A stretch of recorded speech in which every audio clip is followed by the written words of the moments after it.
Robert Koch, the mentor actually of Paul Ehrlich and Emil Behring, discovered the etiology of tuberculosis, a disease that killed 30% of all people living in the capitals of Europe.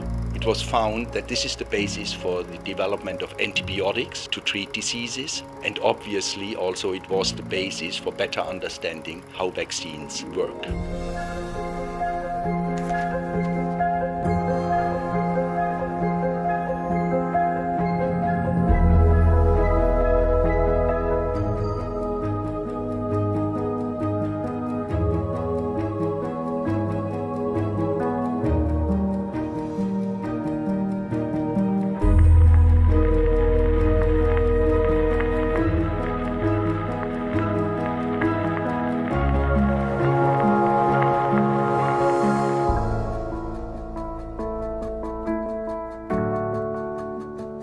So if we move forward in time into the second half of the 20th century, I think the great Nobel awarded discovery is the structure of nucleic acids.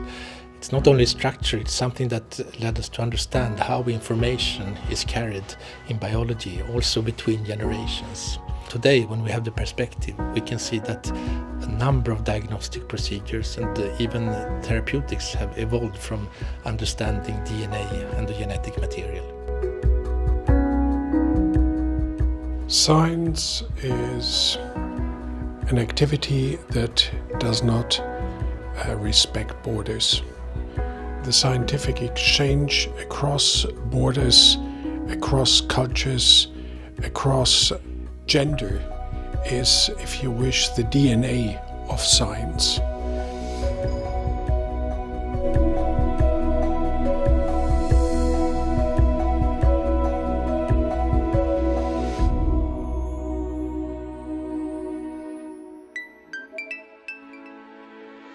We have achieved a lot in the last 100 years. Enormous breakthroughs have been made. But still we are not at the end of the road. And it is the next generation that has to face enormous challenges, and I'm sure they will be as successful as the past and bring up new accomplishments, new breakthroughs that will finally lead to the cure of many diseases that are still ravaging on this globe.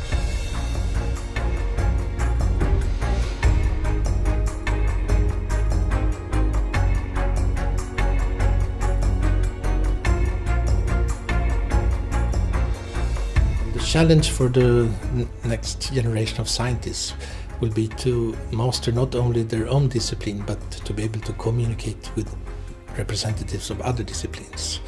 You have to be a team player in the future, and that's why I think it's so important to have meetings such as this one in Lindau.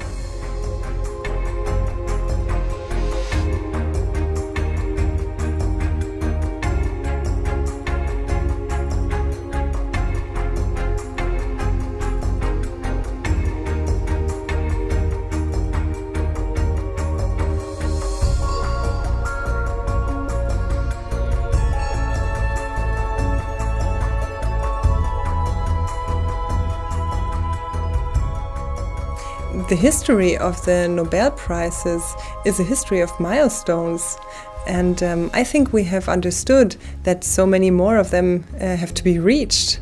And Lindau definitely wants to be this source of inspiration and motivation for the young scientists, but also for the Nobel Laureates alike.